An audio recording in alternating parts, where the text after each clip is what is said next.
Morning बच्चों।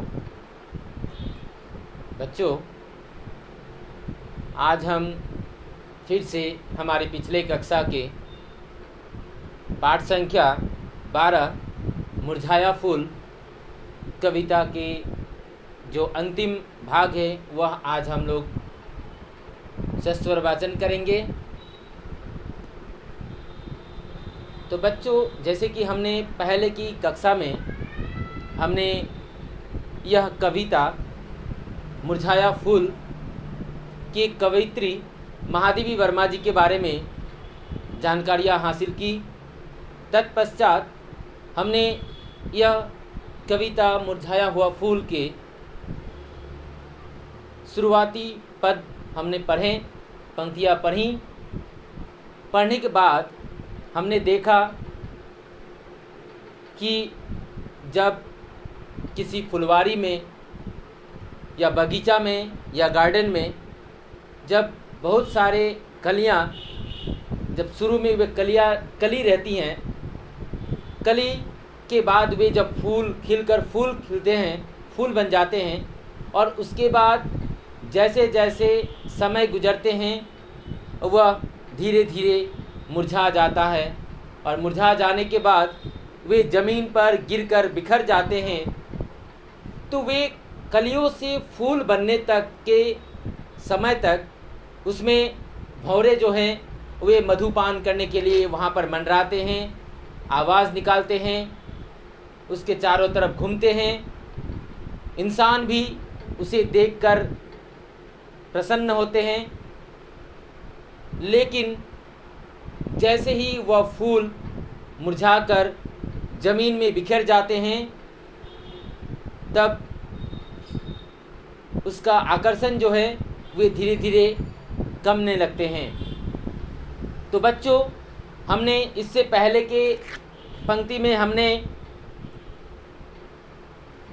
फूल के खिलने से लेकर फूल के मुरझा जाने तक हमने पढ़ा। आज हम फिर से इस कविता के अंतिम भाग को हम लोग आवृत्ति करेंगे, सस्वर वाचन करेंगे।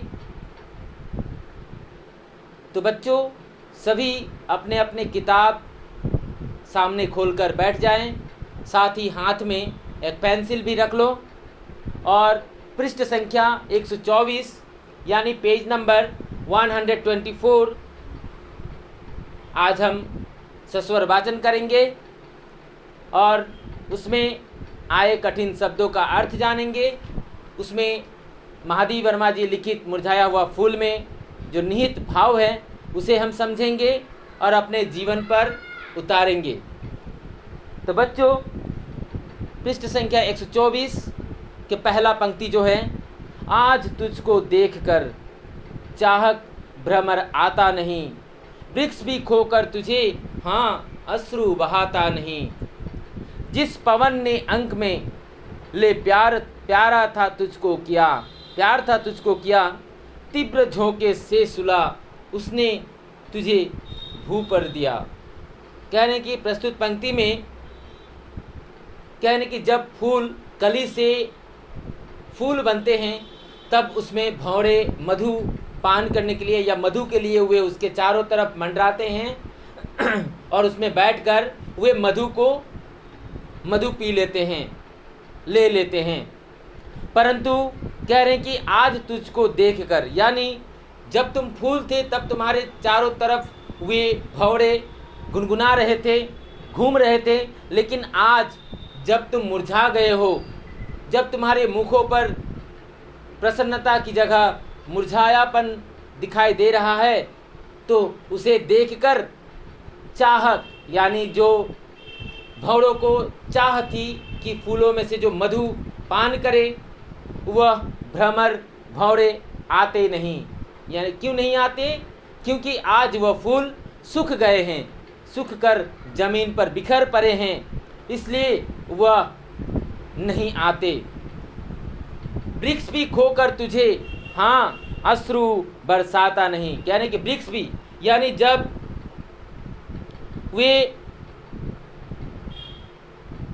वे जब फूल मुरझा जाते हैं तो उस पर भंवरे मधुपान करने के लिए जो मधु के चाहत रखते हैं वे आते नहीं हैं, तथा जो वृक्ष में जो फूल पहले कली के रूप में निकलते हैं, फिर वे फूल बनते हैं, वे फूल जब झड़कर टूटकर बिखर जाते हैं तो उस पर वह पौधा भी, वह वृक्ष भी, पैर के लताएं भी नहीं अश्रु बहाते।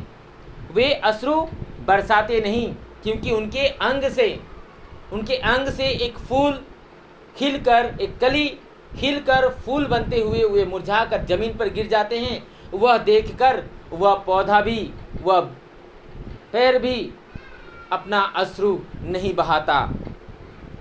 जिस पवन ने अंक में ले प्यार था तुझको किया, यानी कि जिस हवा ने उस फूल को, यानी फूल जब कली रहते हैं तो वह क्या करते हैं, हवा में झूलते हैं ना, यानी छोटे बच्चे की तरह, वह शैशव की तरह, वे छोटे बच्चे की तरह वे हवा में झूलते हैं, है ना, खिलते हैं, हंसते हैं, गुनगुनाते हैं। लेकिन वे पवन जो उसके छोटे बचपना में उसे झुलाया करता था, जिसने अपने अंक में, अंक यानी अपने गोद, अंक यानी अपने गोद में, अंक में ले प्यार था तुझको किया, यानी उस पवन रूपी हवा ने, बातास ने, पवन ने उस फूल को अपने गोद में लेकर उसे झुलाया करता था, प्यार किया करता था। लेकिन वही हवा जो उसे प्यार करता था, आज वे तीव्र वेग से, तीव्र गति से, तीव्र झोंके में आकर उसे हमेशा के लिए सुला दिया, जमीन पर गिरा दिया। उसे हम बच्चों एक फूल के माध्यम से हम समझ सकते हैं कि वे कैसे, देखो यह फूल का मुरझाया हुआ फूल है, यानी पहले वे कली थे, कली के बाद वे फूल बने, फूल के बाद वे धीरे धीरे मुरझा गए। अब देखो इसमें थोड़ी सी हवा लगते ही, यानी हवा के झोंके लगते ही यह क्या हो जाएंगे, जमीन पर बिखर जाएंगे। देखो मैं इसे थोड़ा सा झटका देता हूँ, या फिर हवा, यानी हवा के झोंके जो होते हैं थोड़ा स्पीड में होते हैं ना, तो देखो ये देखो झड़ जा रहे हैं, है ना, ये देखो इसमें क्या बचे, कुछ नहीं बचे, बस इसके टहनी ही रह गए, है ना। तो बच्चों इसी प्रकार कवयित्री महादेवी वर्मा कह रही हैं कि वे जो पहले कली थे, कली से वह फूल बने, उसे अपने गोद में फूल पवन झुलाता हुआ उसे प्यार किया, सुलाया, और आज उसे अपने वायु के बेग से, अपने वायु के झोंके से उसे हमेशा के लिए सुला दिया, जमीन पर बिखेर दिया। भू यानी पृथ्वी, उसने तुझे, उसने कौन, पवन ने, हवा ने तुझे, किसको, उस फूल को भू यानी पृथ्वी पर गिरा दिया, सुला दिया। तो बच्चों यह जो पंक्ति हैं कि आज तुझको देखकर चाहक भ्रमर आता नहीं, वृक्ष भी खोकर तुझे हाँ अश्रु बहाता नहीं, जिस पवन ने अंक में ले प्यार था तुझको किया, तीव्र झोंके से सुला उसने तुझे भू पर दिया। यह पंक्ति में फूल के मुरझाते ही भौरा भी जो मधुपान करने को ललचाता था, वह भी अब उसके समक्ष, उसके पास नहीं आता। वृक्ष भी जिसे फूल अपनी सौंदर्य से उसकी शोभा बढ़ाता था, वह भी फूल के अपने से अलग हो जाने पर वह शोक नहीं मनाता, वे रोता नहीं है, अश्रु बहाता नहीं है। अर्थात यह प्रकृति का नियम है। प्रकृति का नियम क्या है कि इस संसार में, इस सृष्टि में, यह प्रकृति का जो नियम है, इसमें क्या होता है कि दुख के बाद सुख और सुख के बाद दुख, यह एक चैन के हिसाब से चलते रहते हैं। यानी एक घड़ी की तरह, जैसे कि 12 बजते हैं, फिर घूमते हुए फिर आकर 12 बजते हैं, फिर अंधेरा होते हैं, फिर वे घूमते घूमते 12 तक आते हैं तो दोपहर हो जाते हैं, उजाला। वैसे ही कह रहे हैं कि महादेवी वर्मा कह रही हैं कि इस संसार में, इस पृथ्वी में दुख के बाद सुख और सुख के बाद दुख का क्रम लगा रहता है, और इस पृथ्वी पर जो आते हैं उसे एक ना एक दिन जाना ही पड़ता है। इससे हम यह भी संदेश ले सकते हैं। तो कह रहे हैं कि अर्थात यह प्रकृति का नियम है, जो गया उसके लिए कौन अश्रु बहाता है। जिस फूल को पवन भी कभी उसे प्यार करता था, उसे अपने गोद में लेकर सुलाता था, अब वही अपने हवा की झोंकों से उसे वृक्ष से अलग कर भू पर यानी ज़मीन पर सुला देता है। तो बच्चों, इसके आगे का पंक्ति है, कर दिया मधु अब और सौरभ दान सारा एक दिन, किंतु रोता कौन है तेरे लिए दानी सुमन। मत व्यथित हो पुष्प किसको सुख दिया संसार ने, स्वार्थ में सबको बनाया है यहाँ करतार ने। बच्चों, यहाँ कह रहे हैं कवित्री महादेवी वर्मा कि कर दिया मधु और सौरभ। मधु यानी हनी है ना, मधु जो फूलों के अंदर रहते हैं, मधु। और सौरभ यानी सुगंध है ना, सौरभ का अर्थ है सुगंध। दान सारा एक दिन, कह रहे हैं कि कर दिया मधु यानी वह फूल ने अपने जीवन में जो उसमें मधु छिपे हुए थे उसको भौरों में, इंसानों में बांट दिया। अपने सुगंध से मनुष्य प्रभावित होते थे, जो वह पुष्प अपनी सुगंध से सबको मतवाला करता रहता है ना। लेकिन आज जो उसने अपने जीवन में अपना सब कुछ दान कर दिया, अपना मधु भी दान कर दिया, अपने सुगंध भी दूसरों को दे दिया, अपने लिए वह कुछ नहीं रखा। किंतु रोता कौन है तेरे लिए दानी सुमन। कवित्री कहते हैं कि हे दानी सुमन, सुमन यानी फूल। सुमन का और एक नाम है या पर्यायवाची शब्द है सुमन या फूल। कह रहे कि हे दानी सुमन, हे दानी फूल, तुमने अपने जीवन में मधु को दान किया, अपने सुगंध को दान किया, परंतु आज जब तुम मुरझा गए हो तो उस पर कोई रोने वाला नहीं है। मत व्यथित हो पुष्प किसको सुख दिया संसार ने। कवित्री महादेवी वर्मा जी कहती हैं कि तुम व्यथित मत हो, हे पुष्प, हे सुमन, हे फूल, तुम व्यथित मत हो। व्यथित यानी उदास मत हो, परेशान मत हो, दुखी मत हो। पुष्प किसको सुख दिया संसार ने। कवित्री महादेवी वर्मा जी कहते हैं कि इस संसार में किसको, इस संसार में और भी बहुत सारे प्राणी हैं, सृष्टि हैं, वे किसने किसको सुख दिया है। यह संसार जो है वह एक स्वार्थमय है, स्वार्थी है, सब स्वार्थमय सबको बनाया, यानी सबको इस संसार ने, इस प्रकृति ने स्वार्थ बनाया है। हे यहाँ करतार ने, यही इस प्रकृति का नियम है। तो बच्चों, इस पंक्ति का अर्थ जो है वह हम इस प्रकार समझ सकते हैं कि पहले हम उस पंक्ति को पढ़ लेते हैं कि कर दिया मधु और सौरभ दान सारा एक दिन, किंतु रोता कौन है तेरे लिए दानी सुमन। मत व्यथित हो पुष्प किसको सुख दिया संसार ने, स्वार्थमय सबको बनाया है यहाँ करतार ने। बच्चों, यह पंक्ति का व्याख्या हम इस प्रकार कर सकते हैं कि पुष्प अपनी सुगंध से, अपने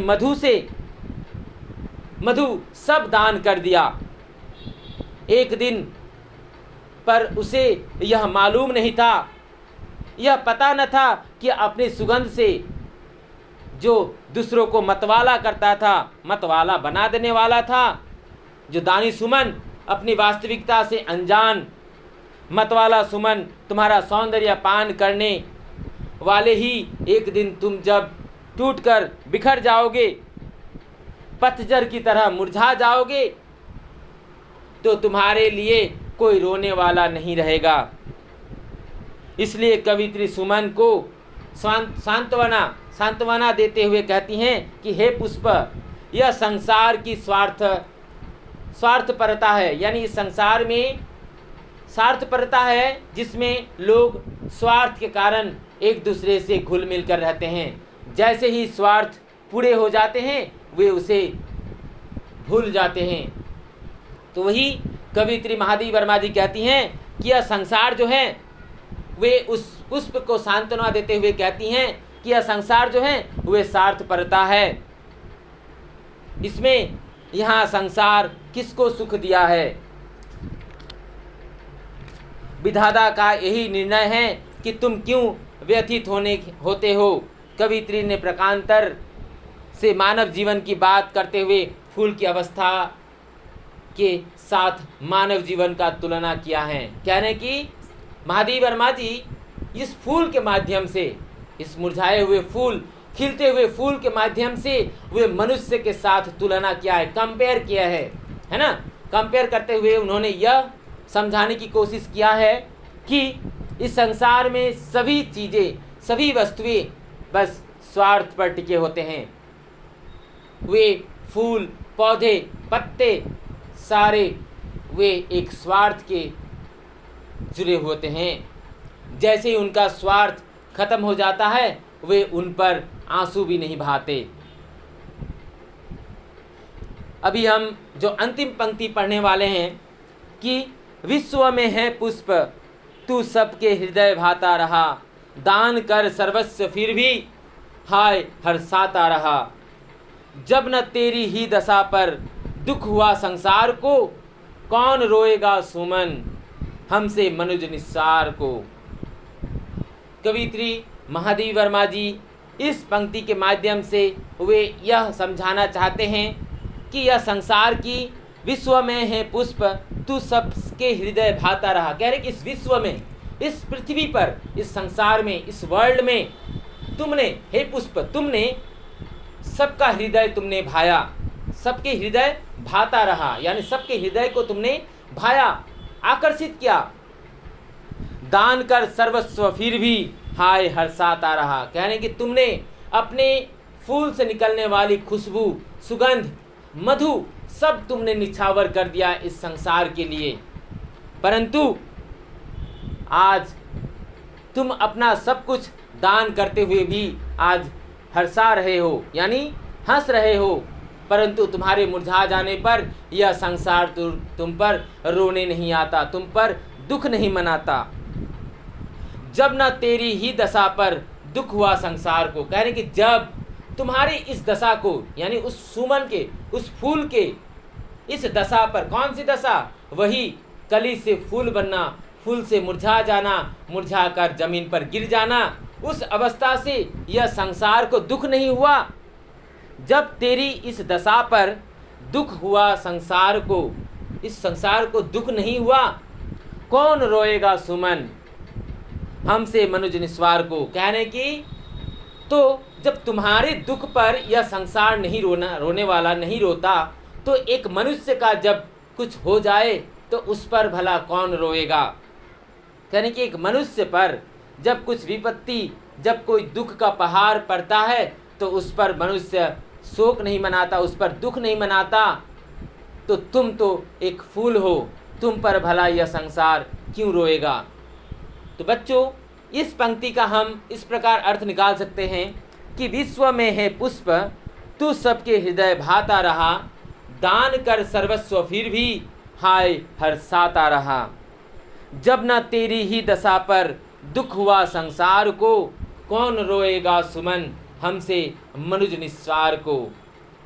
इस पंक्ति के माध्यम से हम समझ सकते हैं, या इसका व्याख्या हम इस प्रकार कर सकते हैं कि यह संसार की स्वार्थपरता है, परंतु इससे बेखबर रहकर फूल अपना सर्वस्व, अपना मधु, अपना सुगंध सब कुछ दान करता रहता है, अपनी खुशियाँ को भी देता रहा है, सबको अपनी सुंदरता से मुग्ध करता है। लेकिन उस फूल की कोमल हृदय को किसने देखा? दूसरों की खुशियाँ को आगे अपना सब कुछ निछावर कर दिया है। अंत में उसकी दयनीय स्थिति पर किसी को तरस नहीं आता। हे पुष्प, जब तुम्हारी दशा पर संसार को दुख नहीं हुआ, तो मनुष्य की दयनीय स्थिति पर कौन रोएगा। यह पृथ्वी स्वार्थमय है तथा सभी अपने स्वार्थ के लिए ही जीते हैं। इस कविता में कवित्री ने प्रकारांतर से मानव जीवन की बात बताते हुए, हमें समझाते हुए उस मुरझाए हुए फूल के साथ मानव जीवन का तुलना किया है।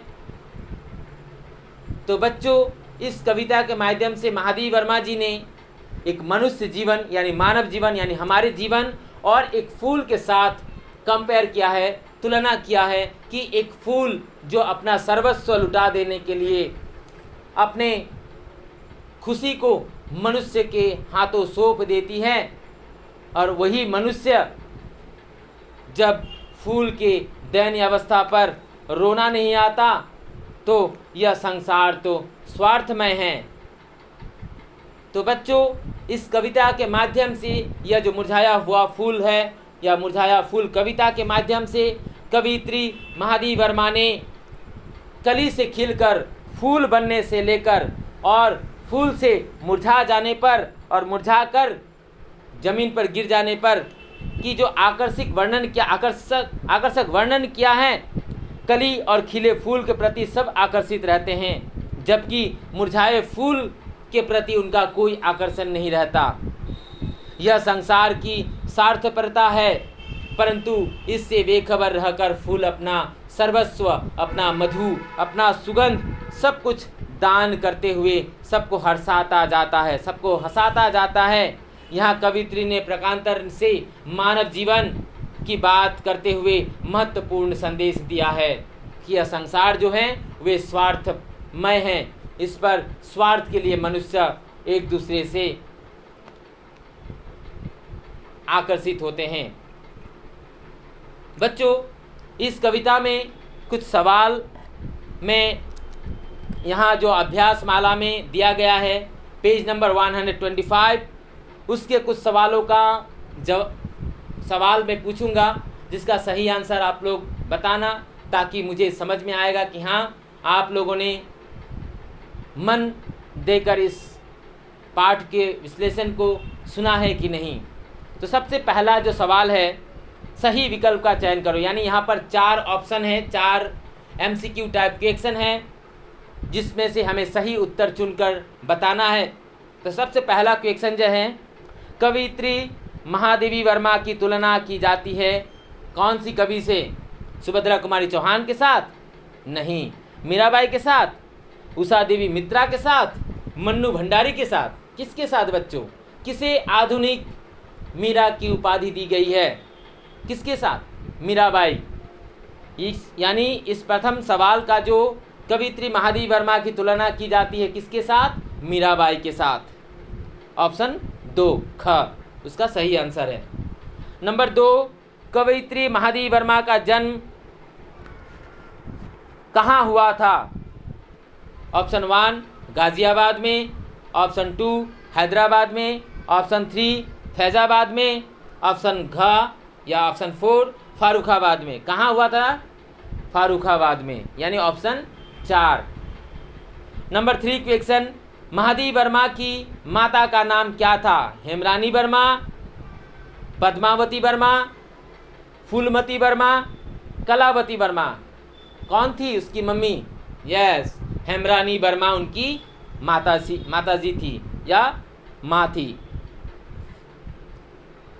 अभी कुछ कविता के लाइन यहाँ पर दिए गए हैं, पंक्ति दिए गए हैं, जिसमें खाली जगह को हमें भरना है कि वहाँ पर सही शब्द क्या होंगे। हास्य करता था डैश अंक में तुमको पवन। कौन सा? खिलाता, हिलाता, सहलाता, सुलाता। कौन सा? हास्य करता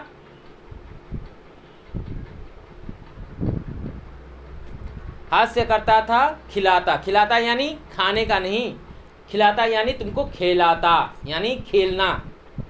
हास्य करता था ऑप्शन 1, खिलाता था, हिलाता था, सहलाता था या सुलाता था। कौन सा? खिलाता था।